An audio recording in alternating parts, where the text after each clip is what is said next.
He that is jealous is not in love. A spiritual reflection on possession, fear, and the true nature of love. At first hearing, the statement, he that is jealous is not in love, may seem harsh or overly simplistic. After all, jealousy is often portrayed as a natural extension of love, something that arises when we deeply care for someone and fear losing them. In many cultural narratives, jealousy is romanticized as proof of attachment, loyalty, or emotional intensity. But from a spiritual perspective, jealousy is not a sign of love. It is a sign of fear. To understand this distinction, we must first explore what love truly is not as it is commonly defined by emotion, attachment, or desire, but as it is understood through the lens of spiritual awareness. Spiritual love is expansive. Jealousy is constrictive. Love seeks to support, uplift, and liberate. Jealousy seeks to control, restrict, and possess. At its essence, love is an expression of connection that arises from a recognition of shared being. It honors the individuality and autonomy of the other person while celebrating the bond that exists between you. It does not require ownership. It does not demand exclusivity of attention or validation of worth. Jealousy, on the other hand, arises when love becomes entangled with insecurity. It is the emotional response that emerges when the ego perceives a threat, whether real or imagined, to its sense of importance or belonging. The jealous mind interprets another's independence as rejection, another's joy as betrayal, another's connection as competition. In this way, jealousy is less about the other person and more about the self. It reflects an internal narrative that says, I am not enough. I could be replaced. I must protect what I have, or I will lose it. These narratives often originate from past wounds, experiences of abandonment, rejection, or betrayal that have not been fully processed. When such wounds remain unresolved, they shape our perception of present relationships. We may anticipate loss even when none is occurring. We may interpret neutrality as indifference or autonomy as disloyalty. Spiritually, this is the voice of fear masquerading as love. True love does not fear the freedom of the beloved. It celebrates it. To love someone deeply is to want their flourishing, even when that flourishing does not revolve around you. It is to trust in the bond you share rather than to monitor or manage their interactions. It is to feel secure not because you control their choices, but because you respect their capacity to choose. Jealousy disrupts this trust. It introduces suspicion where openness once existed. It shifts attention from appreciation to comparison, from gratitude for what is present to anxiety about what might be lost. The jealous mind scans the environment for threats. Who else are they talking to? Who else might they admire? Who else might take my place? In doing so, it narrows the field of awareness. Instead of experiencing the relationship as it is, you experience it through a lens of potential scarcity. You begin to evaluate moments not for their authenticity, but for their implications. A smile becomes a question. A delay becomes a doubt. A friendship becomes a rival. This constant vigilance is exhausting. It transforms love from a source of nourishment into a source of tension. It replaces joy with anxiety and connection with calculation. The relationship becomes less about shared growth and more about maintaining position. But spiritual love is not concerned with position. It does not seek to rank or compare. It does not require proof of superiority over others. It recognizes that affection is not a limited resource to be hoarded or defended. Jealousy, however, assumes limitation. It imagines love as a finite something that can be diminished by attention elsewhere or diluted by external connection. This assumption fuels possessiveness, which in turn generates conflict. Possessiveness is often mistaken for devotion, yet devotion rooted in fear is unstable. It clings rather than supports. It demands rather than offers. It reacts rather than responds. From a spiritual standpoint, love must include freedom. Without freedom, affection becomes attachment. Attachment binds the beloved to expectations, conditions, and roles that may not reflect their authentic self.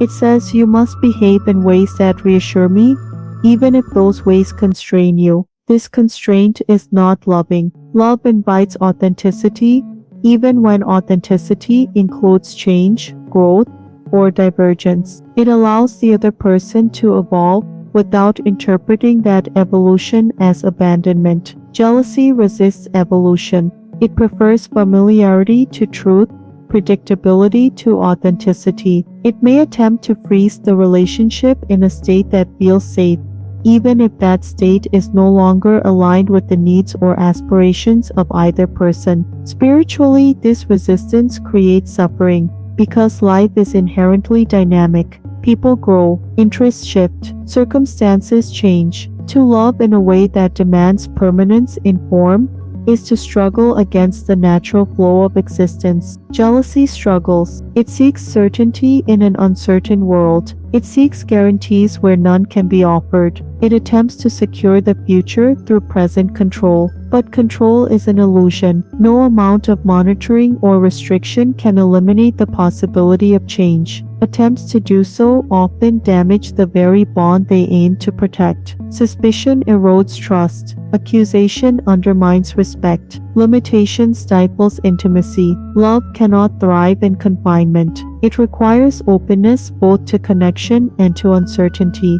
It requires the willingness to trust without constant verification. It requires the courage to remain present, even when outcomes cannot be predicted. Jealousy replaces courage with caution. It encourages withdrawal, defensiveness, or confrontation. It frames vulnerability as weakness and independence as threat. Yet vulnerability is essential to love.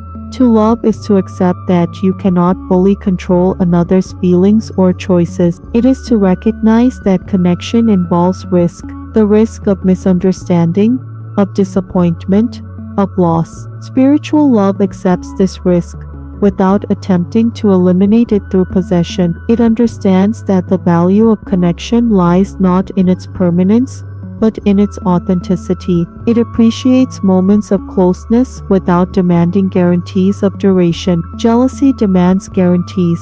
It asks, will you always choose me? Will you never prefer another? Will you remain unchanged in your affection? These questions, though understandable, arise from insecurity rather than love. And insecurity is an invitation for growth. Spiritually, the emergence of jealousy can be seen not as evidence of devotion, but as an opportunity to examine the beliefs that underlie it. What am I afraid of losing? What does this fear say about my sense of self-worth?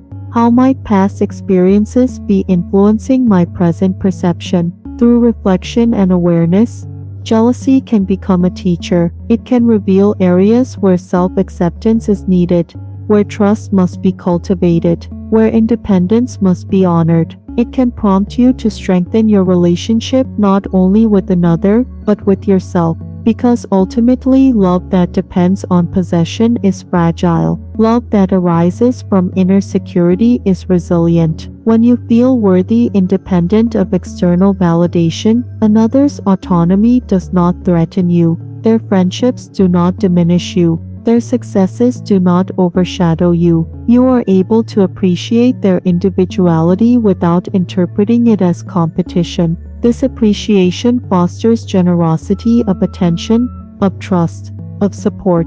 It allows love to expand rather than contract. In this expansion, intimacy deepens, not because boundaries are erased, but because freedom is respected, not because loyalty is enforced, but because it is freely chosen. Choice matters. When someone remains with you out of obligation or fear, the connection may persist, but its vitality fades. When they remain out of genuine desire, the bond is strengthened. Jealousy often seeks to replace choice with pressure. Spiritual love protects choice. It trusts that authenticity is more sustainable than compulsion. It values mutual growth over static reassurance. To live without jealousy is not to eliminate care, It is to care in a way that does not suffocate. It is to engage with openness rather than suspicion. It is to celebrate connection without attempting to own it.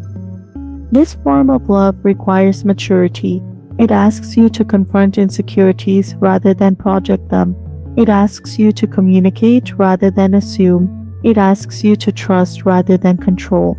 But in doing so, it removes a heavy burden, the burden of constant vigilance, the burden of comparison, the burden of imagined threats. Without jealousy, love becomes lighter. It flows more freely. It adapts more easily. It nourishes rather than drains. And so, from a spiritual perspective, the statement holds, "He that is jealous is not in love," not because he does not feel deeply, but because his feelings are entangled with fear. Love seeks to uplift. Jealousy seeks to secure. One expands the spirit, the other constricts it. To move from jealousy toward love is to move from fear toward trust, from possession toward presence. And in that movement, the heart finds